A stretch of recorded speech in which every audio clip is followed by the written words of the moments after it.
mulher gostosa que eu vi naquele lugar lá. Eu nunca vi a zona no meio da rua, bicho.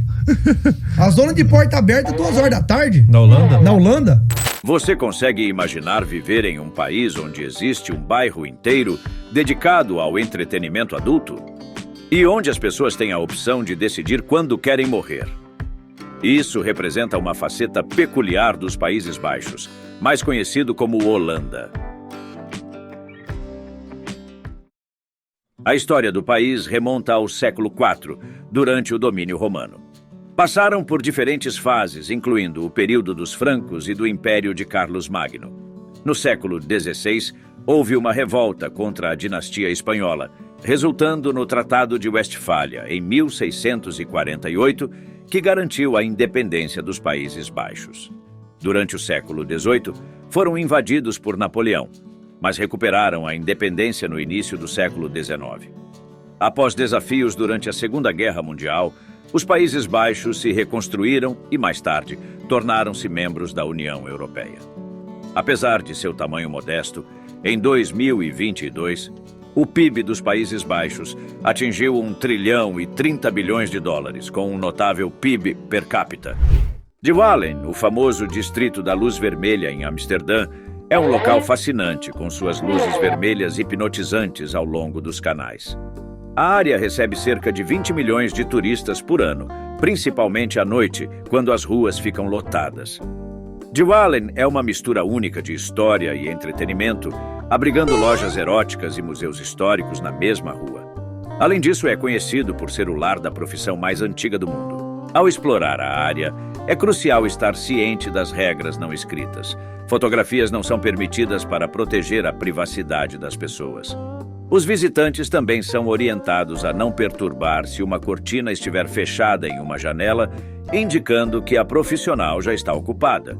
Uma curiosidade importante é que uma luz azul indica a presença de uma profissional transexual, enquanto as luzes vermelhas são associadas às mulheres trabalhadoras. E você?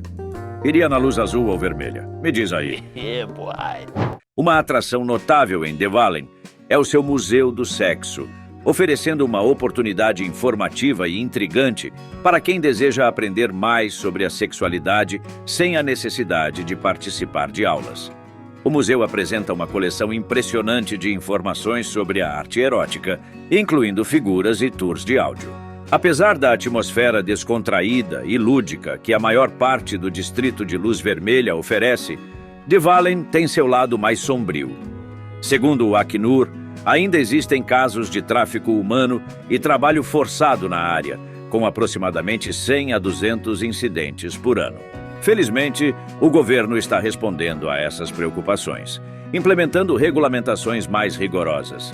Entre as medidas adotadas, destaca-se a ameaça de prisão para os clientes que não denunciarem situações em que uma mulher possa estar sendo forçada a trabalhar no local. Essas iniciativas buscam combater e prevenir essas situações indesejadas em De Wallen. Se você gosta de viajar na brisa, esse é o lugar. A Holanda é conhecida por ser um país superliberal, e Amsterdã, conhecida por seus cafés de cannabis, recebe milhões de turistas anualmente. Contudo, os moradores expressaram preocupações sobre a presença de traficantes de rua e o aumento do abuso de substâncias, contribuindo para o aumento da criminalidade na região. De acordo com as leis atuais na Holanda, é ilegal possuir, produzir ou vender, mas as cafeterias podem vender sob condições estritas de uma política de tolerância. A Prefeitura de Amsterdã, na Holanda, anunciou novas regras que proibirão o consumo da verdinha nas ruas da famosa Red Light District. Essas leis começarão a vigorar a partir de meados de maio, com o objetivo de melhorar a qualidade de vida dos moradores, que há muito tempo enfrentam problemas causados por turistas. Além disso, as profissionais do amor terão que fechar seus locais de trabalho até às 3 da manhã. Além das novas leis, a Prefeitura lançará uma campanha Fique Longe, na primavera, focada em turistas que visitam a capital holandesa em busca de práticas autodestrutivas e amor local. A violação das novas regras resultará em multa de 100 euros. Mas me diz aí, você acha que esse estilo de vida daria certo no Brasil? Me conte sua opinião. Acreditem ou não, cerca de um terço dos Países Baixos está situado abaixo do nível do mar, o que explica o nome do país, significando Baixo País. Os holandeses têm um ditado que diz: Deus criou a terra, os holandeses criaram os Países Baixos.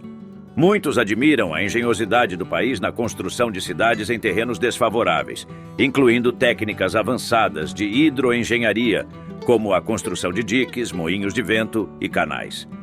No entanto, essas estratégias não estão isentas de desafios. Por exemplo, há casos de casas em todo o país colapsando, e estima-se que 1 milhão delas poderiam desmoronar nos próximos 30 anos.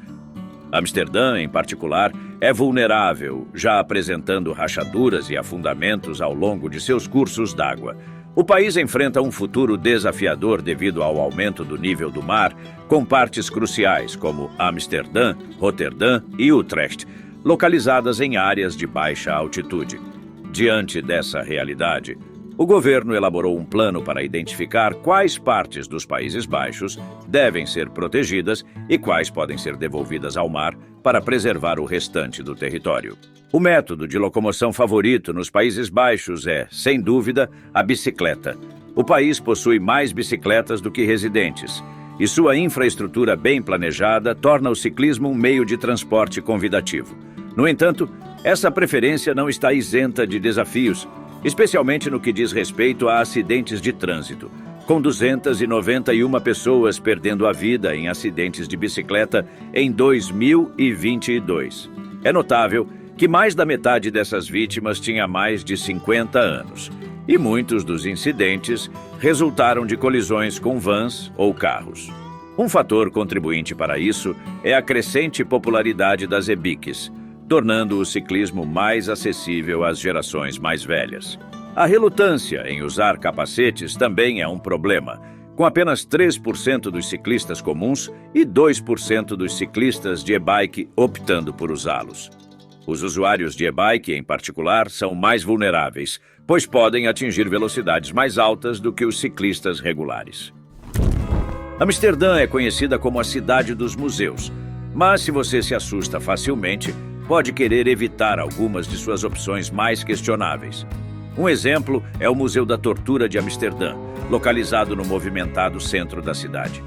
Este museu oferece um vislumbre do horror medieval, onde o sofrimento humano era considerado entretenimento. Possui uma coleção de instrumentos de tortura utilizados na Europa até o século XVIII, acompanhados por figuras de cera em tamanho real demonstrando seu uso. Outra atração que pode causar pesadelos é a Masmorra de Amsterdã. Essa experiência única transporta os visitantes de volta ao sombrio passado holandês, abordando a Inquisição Espanhola, a caça às bruxas no século XVI e a Grande Peste que afetou grande parte do mundo, resultando em milhões de mortes. Por último, Amsterdã abriga o que é considerado o museu mais assustador do mundo, chamado de Vrolijk.